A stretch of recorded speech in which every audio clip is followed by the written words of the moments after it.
So hi there, this is Spartacus with Citizens Matter again today. And today I have a special guest, Mr. Charlie Mike. And Charlie, thank you for visiting us here in Dallas. All right, thank you, Spartacus. So I just want to let you know, we have a local city councilman, Phil Kingston, who he has been lauding the Socialist Party candidate for Congress, Alexandria Ocasio-Cortez. And I think a lot of people across the nation, they just don't know what socialism is, what the impact of their life is. They think, oh, freebies, this and that. But I know that you've actually lived in former socialist countries, and I was wondering if you could just tell us, like, what are the living conditions in these places? Yeah, so I have traveled for several years back and forth for work and even as a student, going to different places in Russia, and I can tell you that the result of a communist society is not the ideal dream like we have in America. And what I mean by that is you have government housing there, you have a small studio apartment, you have a small kitchen, which is directly adjacent to a very small dining room. And then the bedroom is actually not a separate room, it's just part of that studio but separated by a curtain. A curtain? A curtain. Separates the rooms. It is a curtain. And then, I mean, the sad thing is, you know, most of the people there were very hospitable and invite you in, and they're very kind and gracious, very gracious, but they, you know, it's a sad state of living when you have to see what happens to people who are, you know, unfortunately part of or victims of a communist society or socialist society.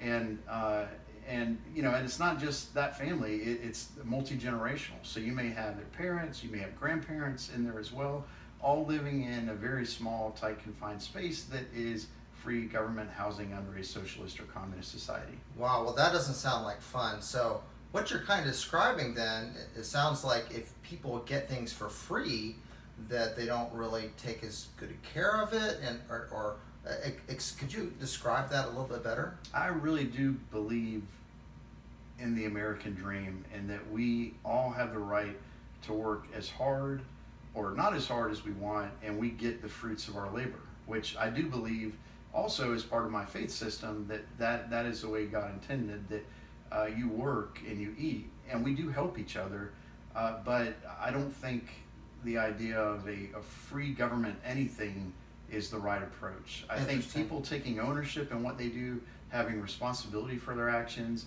and feeling that sense of worth and accomplishment of having to, one, they can choose their career path in America. Two, you can decide, do I want to live in an apartment? Do I want to live in a house, a small house, big house, in the countryside, wherever? It's your choice. Those things are not dictated to you by the government. And that's the beauty of being in the great United States of America, is we are blessed with the freedom of choice to pursue what we define as our happiness. And I would encourage anyone who thinks that the socialist way of life or communist way of life is the right way to live, to go and live in those countries for 2 or 3 years. And if it really is the way you want to live, I fully encourage those people to stay there and enjoy that way of life, because there are many people that have suffered for over a century, and maybe even more in some cases, but I think over a century as a result of that type of society.